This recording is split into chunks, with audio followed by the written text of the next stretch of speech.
No.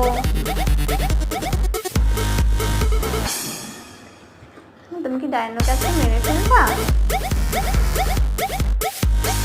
বাবা? তুমি কি ডাইনোকে মেরে ফেলবা আজকে? কি করছো? আজকে ছিল না মাম্মা। মাম্মা আধা ঘন্টাও হয়নি বেটা, আমি তো এনেছি। ছিল না আজকে, কালকে অব্দি চালাও। মাম্মা ছিল না। 24 ঘন্টা তো একটা খেলনা তুমি চালাও বেটু। ছিল না বেটা। কে শোনে কার কথা?